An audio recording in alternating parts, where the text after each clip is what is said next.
We've got another topic this morning, well, a series of them, and here to help us break them all down is Stuart Varney, host of Varney & Company and American Built on Fox Business. And as he came onto the set, he said he's got his Mother's Day tie on today. I say this is my Mother's Day tie, okay? It's beautiful. I am declaring it to be It identifies as a Mother's Day tie. Exactly. Thank you very much. Was it given to you by your wife or your kid? Why is it the Mother's Day tie? Just because you like the color, or is there a story behind it? No, there is no story behind it. I wish there was, but there is not. We do have a story that we want to hear from you, so let's save a little time at the end of this interview to make sure we get your Mother's Day story, because it's fascinating. Absolutely. Yes. But let's run through some topics here. Sure. Silence. Yes. Fascinating silence from America's corporations who've been so willing to wade into every political hot-button topic over the past several months. Nothing when it comes to this. Exactly. The silence that you're not hearing from major corporations, that's a sign of the pushback against the woke invasion of our culture. I mean, the woke invasion has gone through the colleges, the schools, it's gone through the media, and it's gone major corporations. But now, when faced with this leak from the Supreme Court, you might have expected some corporation to come out and say, oh, no, we're taking sides on this. But there's been silence. That's because companies which came out with social issues, like Disney, and got involved in social issues, like Disney, they've had pushback against them, and they've lost. When Black Lives Matter received, $100 million from major corporations, and now they're being investigated, where is that money, and what have they done with that money? It doesn't look so good for corporations to come out now on the side of social justice and get involved in political issues. There's pushback against it, fortunately, and I think this silence tells the story. The PR firm, one of the PR firms that represents these types of companies, there's a draft internal email that's made its way into the public, and they say the same. Subjects that divide the country can sometimes be no-win situations for companies, because regardless of what they do. Do you think we could go back to Michael Jordan famously said, Republicans buy sneakers too? Yes. Could we be going back to that same viewpoint? I think we will. Yes, I do. Because companies which have gone out there so openly in support of social justice issues, they've been burnt by it. I go back to Disney.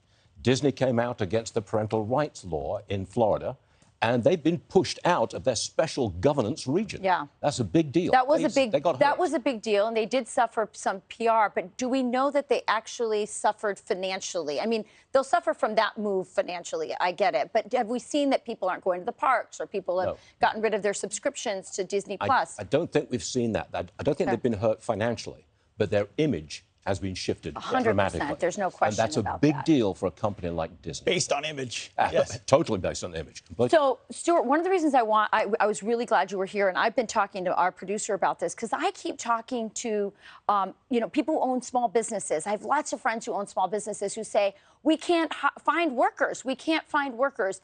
And I have two questions. First of all, why can't they find workers? And two, those workers who aren't working, how are they surviving? Because I thought the PPE money was gone. What is happening? Well, first question. Sure. People have not gone back to work following the pandemic. There's still a lot of people who have not gone back to their jobs, whether it's through choice or because they've moved out of town or they've retired. That's another story. But not everybody is back in the workforce. There's this thing called the labor participation rate. Right. It actually fell in the report on Friday. Now, when it fell, that means that you're not getting people back into the workforce the way you want them to come back in. You've got 11.5 million unfilled jobs. 11.5 million. But Stuart, explain to me, inflation is high. It's more expensive to live, but people aren't going back to work. I'm sorry, maybe I'm crazy. Yeah, I find like it doesn't make sense in my mind. There'll be some people who have retired. Sure, I get that. And they're living on their stock market winnings, if you can put it like that. Yeah. I mean, because they've been substantial over the past 12 years. Yeah. But, they're not going back. But I cannot answer your question as to how people are surviving, because it is true to say that wages are going up, but inflation is going up even more. Right. And there's one thing I've got to get in today. This morning, we've got diesel at a new all-time record high. It's at $5.54 a gallon on average.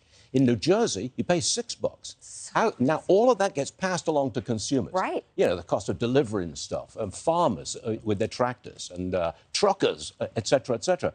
That's a big deal. If energy price inflation is going to get worse, and will continue to swamp the wages, the wage increases being earned by workers in America. Well, we're glad to have you out there because this economic data is conflicting and confusing.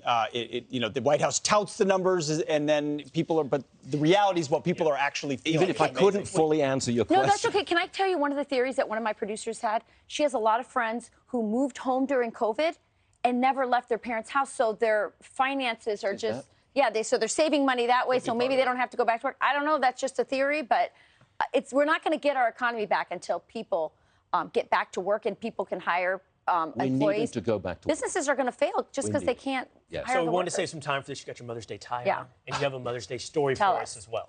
My mother passed away when she was almost 98.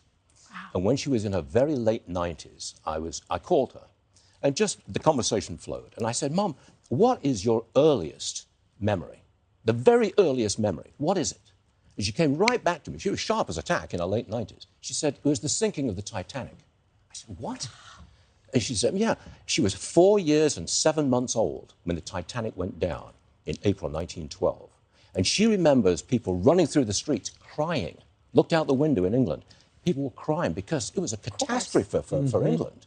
And newsboys, extra, we read all about it, being mobbed by people. That was her memory. Wow. That was from Amazing. 1912. So I have this Titanic connection. You through do. my mom, going way, way back. Do you watch the movie and cry like my husband Sean? I cry too. I cry at most movies, that one included, actually. Right? Yes. Yes. I'm very I'm a emotional. sucker in movies as well. I never cried in it. Hinted up but- in real life, and then that happens. And my emotions are manipulated so easily. I love how you psychoanalyze this whole thing.